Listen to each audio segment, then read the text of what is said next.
local and national politicians, and perhaps malevolent elements of a foreign state.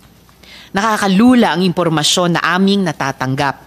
Kaya sa palagay ko po, ay mahalaga na ibalangkas ng maayos.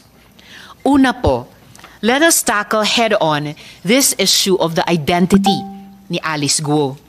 Si Alice Guo po ay nagpadala ng excuse letter sa ating komite dahil hindi daw siya makakadalo. This is truly unfortunate dahil ang dami po niyang kailangang sagutin sa atin.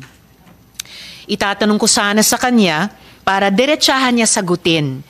Pero papakita ko na lang ngayon dahil sobra ako nabigla dito.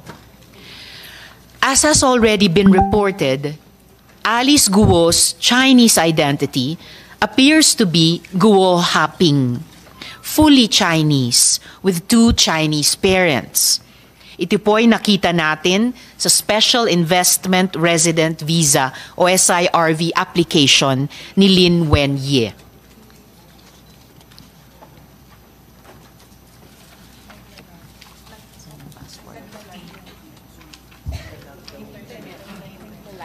Okay, naglalag yung internet natin. I'll proceed.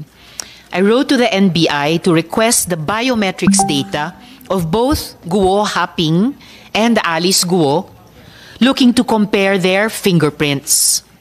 Atin pong nakuha ang kanilang fingerprints at sa kasalukuyan ay ito ay ina-analyze. Ngunit po, salamat sa maagap na tugon ng bagong NBI Director, Jaime Santiago, nakuha din po natin ang impormasyon na may... Ito na ba? Ito yung una dapat? Apo, ito po yung una. Ito na po yung... Tuloy-tuloy na lang. Okay. Nakuha din po natin na may Alice Leal Guo na nasa database ng NBI. Ito po ang Alice Guo na yon. Friends, I want you all to take a good hard look at this document. Same ang birthday sa birth certificate ni Alice Leal Guo na tumakbong mayor, July 12, 1986. Pareho ang spelling ng pangalan, pero ibang-iba ang mukha. Napakadami ko pong katanungan. Is it a coincidence na may dalawang Alice Leal Guo na pinanganak on July 12, 1986 sa Tarlac? Is it a coincidence that this NBI clearance was applied for just a few days before the date of filing of the delayed registration of birth of the other Alice Leal Guo in Tarlac City? Or is this a case of stolen identity? Has Guo Haping assumed the identity of a Filipino woman and then nearly a decade later run for public office?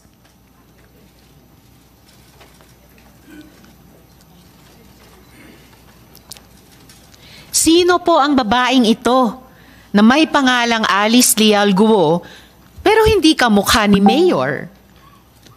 Nasaan na po siya ngayon?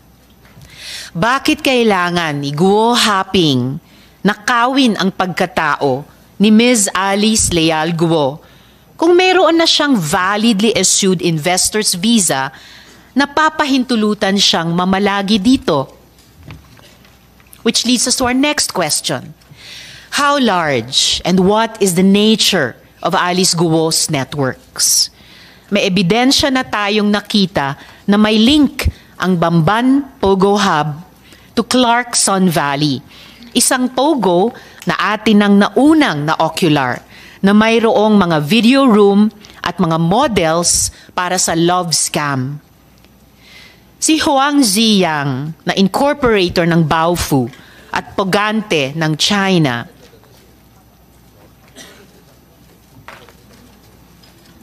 ay incorporator din pala ng Sun Valley Clark Hub.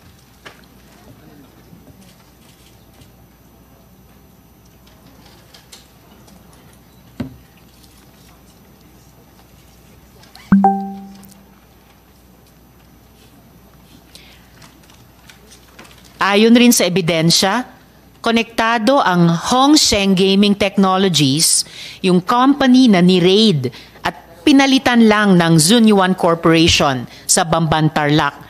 Konektado ang Hong Sheng at ang ni-raid ng PAOK na Pogo sa Porac, Pampanga. Paano nangyari yun? Ayon na rin sa mga papeles na nakolekta sa raid, sa pamamagitan yan ni Dennis Cunanan, dating Deputy Director General ng TLRC na may criminal conviction for corruption.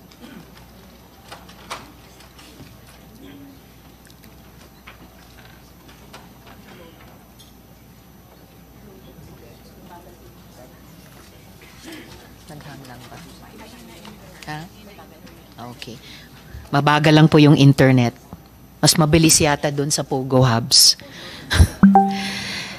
Malalapit na kaibigan din ni Mayor ang mga ringleader ng Lucky 99 Pogo sa Porac. Ito naman po ang photo mula sa campaign niya kasama si Catherine Cassandra Leong o Cassie Lee na authorized representative in Lucky 9 sa Porac.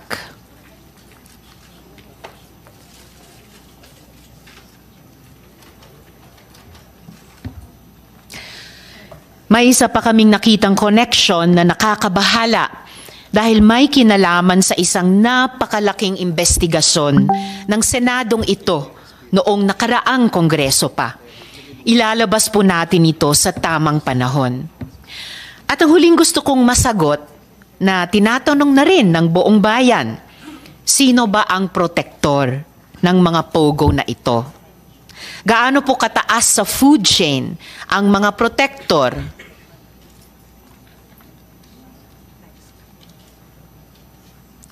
DILG na po ang may sabi. Pogo money can influence the 2025 elections. Mayor Alice certainly likes having friends in high places. Hindi po basta-basta ang mga kaibigan niya. Considering that this woman is now charged with qualified human trafficking, it is imperative that her links and networks are fully investigated. I now wish to ask my colleagues if they have opening statements. Yes, Senator Grace, please. Thank you, Madam Chair. First of all, magandang umaga sa inyong lahat. I would like to thank our Chairperson, Senator Risa Hontiveros, for her firm and unwavering resolve to this fight to oust Pogos in the Philippines. It is true, we have seen more than enough. And this was started also by Senator Sherwin Gatchalian in the Senate. Kung inyong matatandaan, nang ibinahagi ko sa isang privileged speech ang tungkol sa mga Pogo-related abductions noong 2022 pa. Hindi pa uso noon ang mga raids. Ang meron lang tayo noon ay mga reports of kidnapping, accounts of assault, meron pang ako nakausap na personal na nag-report sa akin na siya ay na-abduct at sinaktan. Talagang sakit ng ulo itong mga Pogos. Meron mga legal Pogos, pero ang problema ay pinapaupahan nila ang kanilang mga permits para magamit ng ibang operators. And just as I said in the speech, leave it unresolved and it will spread like wildfire. Ganun na nga ang nangyari. Sa loob lamang ng higit isang taon, ang illegal activities ng mga Pogo ay naging full-blown operation sa loob ng self-contained compounds. Binaha tayo ng ebidensya sa kung gaano kabaluktot at kasalimuot ang tunay na mundo ng Pogo. Nakita natin sa loob ng Pogo Hubs ang mga complex na mga prostitution dens na pinapaandar ng human trafficking. Nakita rin natin ang hile-hilerang computers at smartphones na naghihintay lamang na susunod na biktima at mga SIM cards at text blasters na para bang kinukot niya pa tayo matapos nating maipasa ang SIM Registration Act.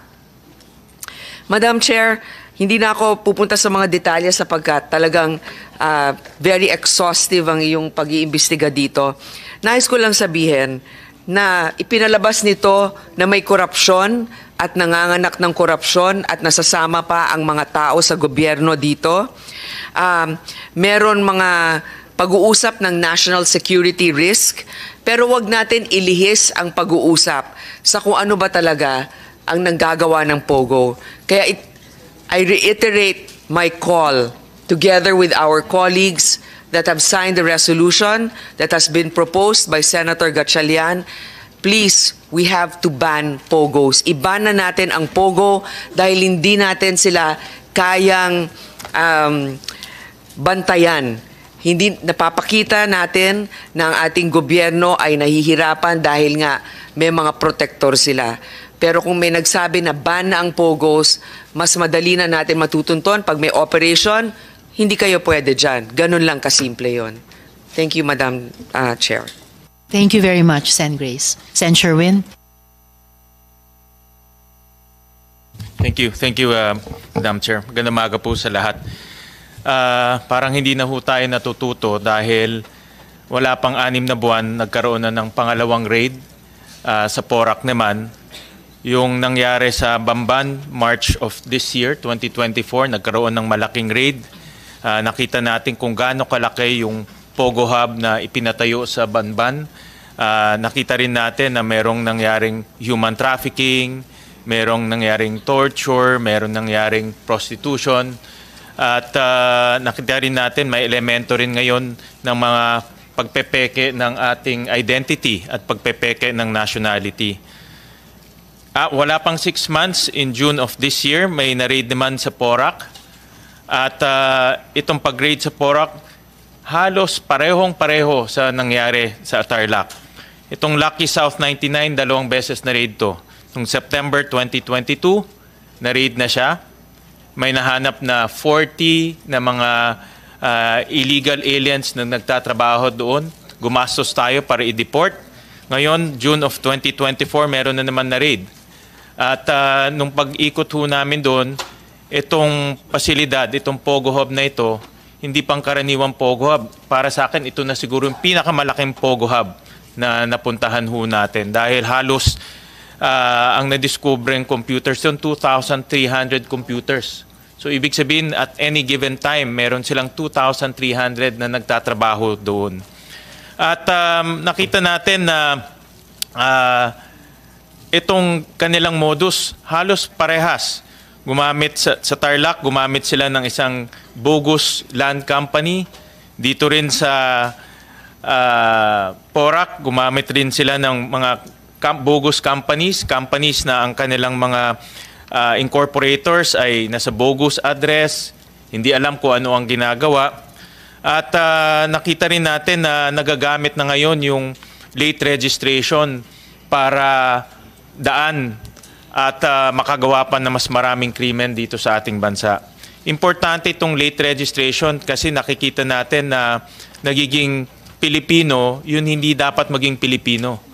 At kung naging Pilipino ka, pwede ka nang bumili ng negosyo, pwede ka nang bumili ng lupa, pwede ka nang magtayo ng iba't ibang negosyo, pwede ka nang kumuha ng NBI clearance at pwede ka na rin tumakbo bilang public servant.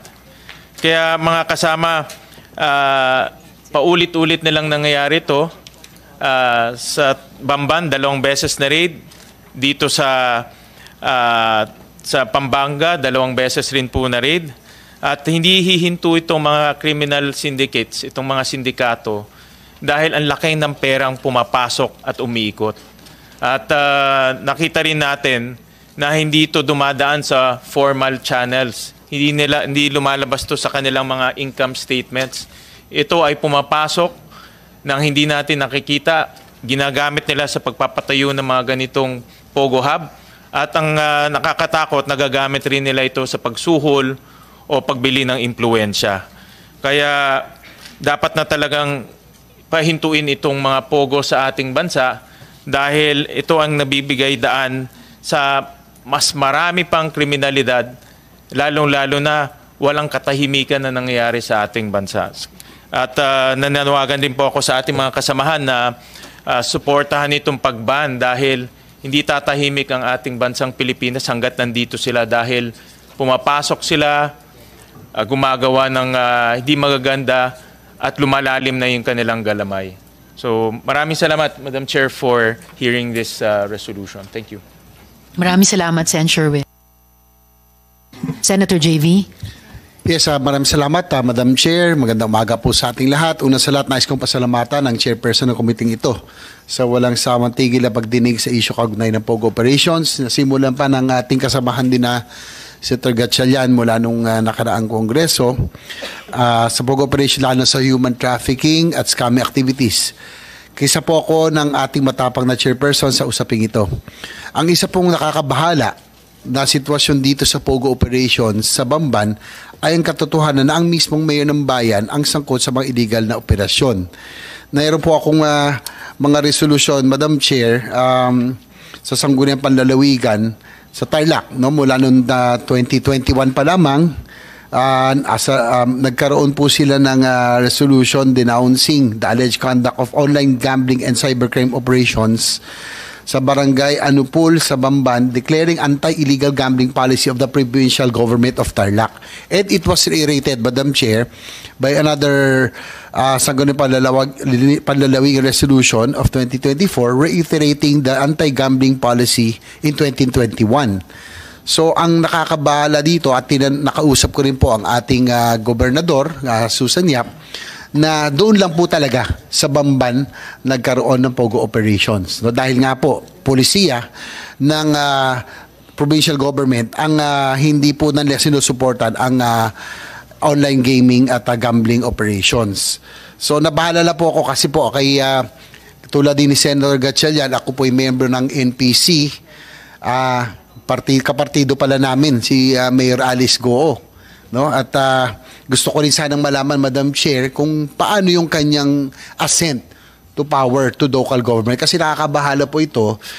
We can already see that she ran for office para po proteksyonan ang negosyo ng mga POGO sa Bamban. At siguro kailangan natin malaman yung naging history. Saya po, wala siya. Siguro if there will be another hearing again, Madam Chair, I suggest we invite also the former mayor na mukhang siya po ang naging susi kung paano nakapasok si Alice Goo bilang sa political scene ng Tarlac, lalo sa Bamban. Nais ko lang pong malaman na yun nga po, na malaman ng pag-akyat sa kapangyarihan ni Mayor Alice Goo. Kaya nga po, hopefully we can invite the other persons, the former mayor who I understand siya po ang naging susi dahil po nag-last term ay itinulak si Alice Goo na tumakbo bilang mayor dahil tatakbo po siya. So siguro siya po siguro itong POGO operations really funded the campaign of both the former mayor and ito si Alice Goo. Kamakailan po, gaya na nabanggit, itiniwalag ng partido ng NPC si Mayor Goo sa pamamagitan ng petisyon na inihain ni Governor Susan Yap. Ang lalawigan ng Tarlac ay isang tahimik, malinis at progresibong probinsya sa pangunguna ng masipag nitong gobernador, ang aming pong kapartido.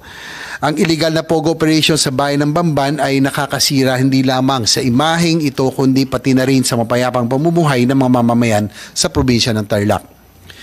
Ang operasyon ng mga POGO sa bansa ay mayalan tulad na rin natin sa agresibong presensya at kilos ng mga Chinese sa West Philippine Sea. The presence of the Chinese Coast Guard and militia in our seas and the operation of POGOs on our lands have only caused chaos and social disorder in the country. These are failed attempts to tamper with the Filipino courage and spirit, but undeniably have already adversely affected our communities and fellow citizens. The committee has uncovered and discovered not just the material facts and information to prove the involvement of Mayor Goo, but also the compelling and disturbing reasons that call for the government's policy shift on POGO operations.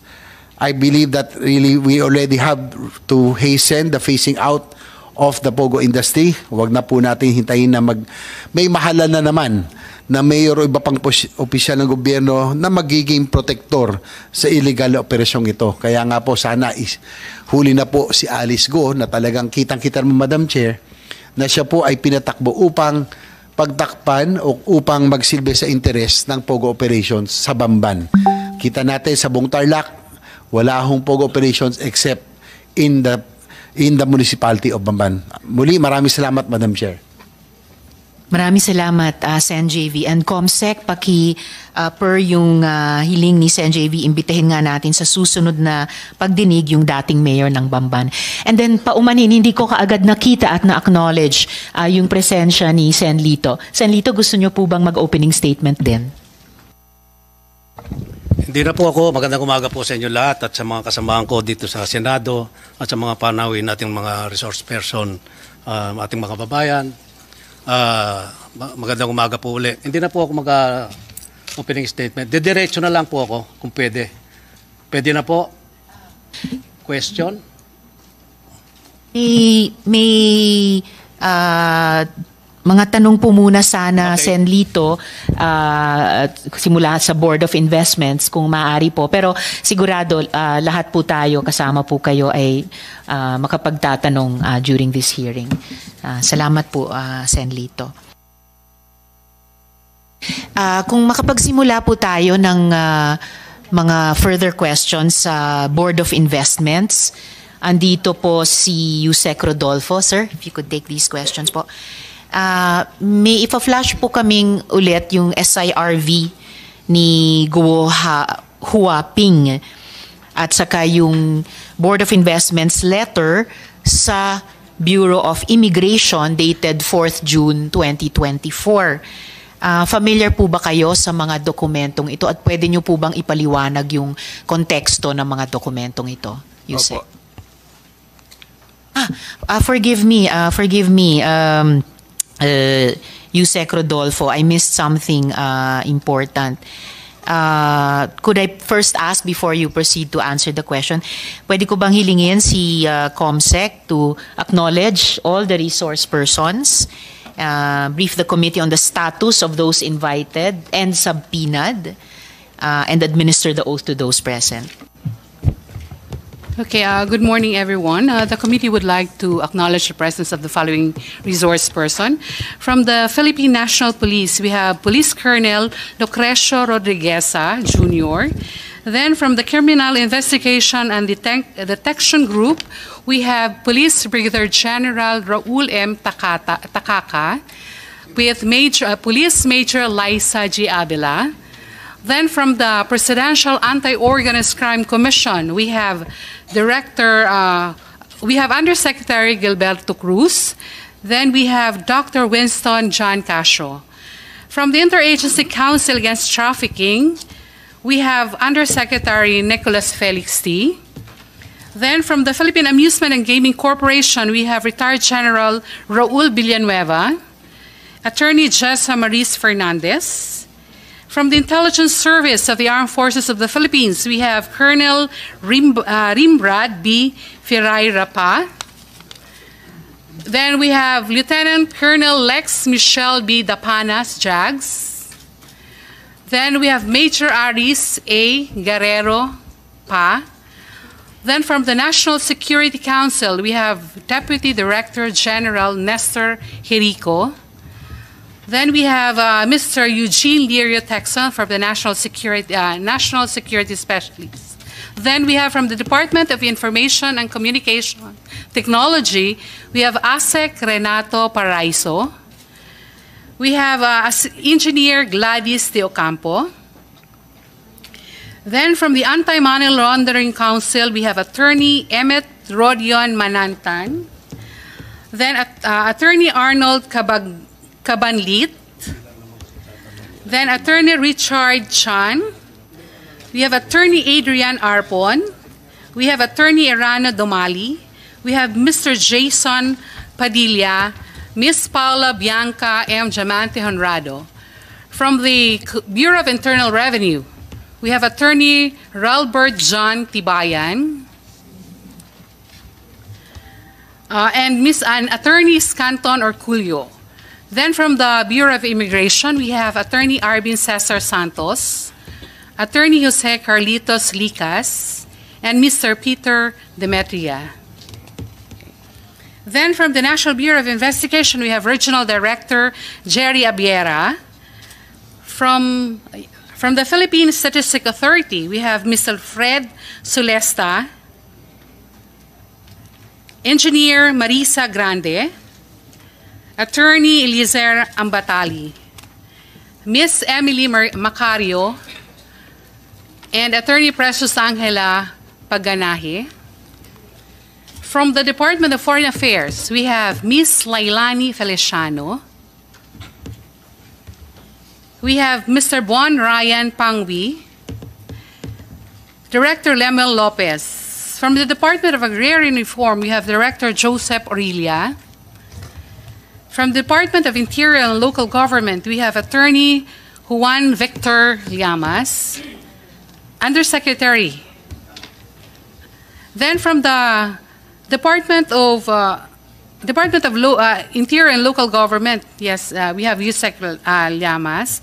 Then from the Local Civil Registry of Tarlac, we have Mr. Armin Leonardo Ibarra. From the Philippine Retirement Authority, we have Mr. Roberto Susugbrado and Attorney Antonio Rivera, together with Attorney Jerome Castro. Then from the National Telecommunications Commission, we have Attorney John Paulo Salbahan. Then from the Department of Trade and Industry, we have Undersecretary Seferino Rodolfo and Director Ryan Ramos. We sent an invitation to Mayor Alice Goo, but she just sent a letter of regrets. And we invited, and then we have Mayor Jaime Capil of the municipality of Porac, province of Tarlac, together with Engineer Glenn Lansangan. We invited, Your Honor, Ms. Goo Jiang Shong, Sheila Goo, Wesley Goo. These are the relatives of Mayor Goo. But the lawyer of the Goo acknowledged our letter, but they just reply that, the lawyer replied that he is not representing the other members of the family. Then the lawyer replied that he's not representing the members of the family? Yes. The other members? Yes. But, this is the lawyer of Alice Goo. Yes. So why is he even writing the committee about them? At ano po yung grounds ni Alice Goo for not attending the hearing sa kanyang sulat, Comsec? Yes. And I read, this is the letter of explanation of Mayor Goo. On 21 June 2024, I received an invitation to a public hearing dated 20 June 2024 from this honorable committee, inviting my presence as a resource person to the aforesaid public hearing scheduled on 26 June 2024 at 10 o'clock in the morning. Regrettably, I would like to most respectfully inform this honorable committee that I cannot attend and participate in the said hearing because I personally believe that I am not fit to appear as one of the resource person to the said inquiry. Truth be told, my exposure to prolonged stress and high level of anxiety owing to the concerning and malicious accusation thrown against me have adversely affected and caused serious impact on my physical and mental health. With all due the mayor respect, believes she is not fit to be a resource person, but the committee obviously believes she is fit to be a resource person. Kaya natin inimbita siya ulit. Please proceed, Comsec. with all due respect, as you may already know, I am placed under preventive suspension for 6 months by the Office of the Ombudsman, while the administrative charges filed against me are pending. Worse, our motion for reconsideration with motion to lift preventive suspension dated 10 June 2024 was denied, and in an order dated 18 June 2024. Second, several letters of authority were served to me and to my other legitimate businesses as the Bureau of Internal Revenue commenced their assessment. Third, the Presidential Anti-Organized Crime Commission has openly filed a criminal complaint against me, charging me with a non-bailable offense of qualified human trafficking. More importantly, I have been exposed to public ridicule, humiliation, and hatred for several months now, tarnishing my public image, character, and reputation. Unfortunately, I have already been prejudged guilty by the public despite the absence of any finding by the court of law and proper tribunals. In view of the foregoing, please accept my most sincere apologies for my absence and for any inconvenience this may have caused the committee. I would like to emphasize that I have no ill will or slightest intent to disrespect, disregard, or disobey this honorable committee. From Ms. Alice Go. Thank you, Comsec. Unfortunately, the non-appearance of Mayor Alice Guo is a disregard of the invitation of the committee. At kahit may ongoing processes